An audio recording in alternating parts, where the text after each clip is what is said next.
بهتون قول میدم اگه یک بار این کیک خیس شکلاتی رو درست بکنید عاشقش بشید و دیگه تو هیچ کافه‌ای کیک خیس شکلاتی سفارش ندید. بس که این کیک خوشمزه و لذیذه با یه بافت کاملا سبک و پنبه‌ای. درست کردنش هم خیلی راحته و خیلی هم مغروم به صرفه تر از کیک‌های کافه‌ای. فقط شما باید همه مواد رو نیم ساعت قبل بذارید بیرون تا به دمای محیط رسیده باشه. حالا 4 تا تخم مرغ رو به همراه شکر و وانیل با دور تنده همزن حدوداً 7-8 دقیقه بزنید. حتما وسط کار دورگیری ظرف رو هم انجام بدید. وقتی که به این غلظت رسید و کاملا سفید و کشدار شد، شیر سرد و ترکیب روغن مایع و پودر کاکائو رو بهش اضافه بکنید و در حد مخلوط شدن هم بزنید.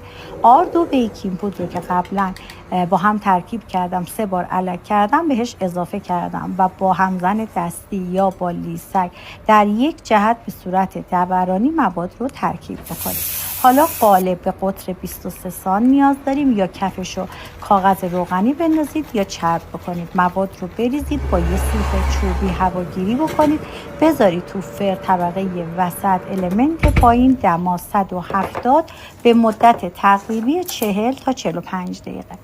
بعد درش بیارید، از قالب جداش بکنید و بذارید توی توری تا یک کم از داغی بیفته و کیکتون رو به هر اندازه که دوست دارید برش بزنید و دوباره برش گردونید توی قالب.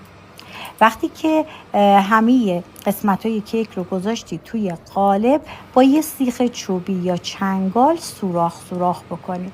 سعی کنید این سوراخ‌ها عمیق باشه و بعد بذارید کنار. حالا مواد سس رو با هم ترکیب می‌کنیم، میذاریم روی حرارت تا به جوش بیاد. به محضی که به جوش اومد از روی حرارت بردارید. شکلات‌های تلخ یا شیرین که کاملا سلیقه‌ای رو بهش اضافه بکنید. اجازه بدید سس از داغی بیفته اما گرم باشه و بریزید روی کیک.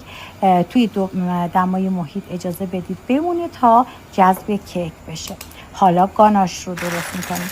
به مقدار مساوی خامه و شکلات چیپسی رو با هم ترکیب کردم، گذاشتم روی حرارت.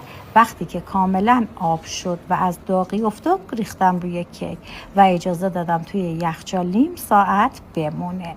نوش جان.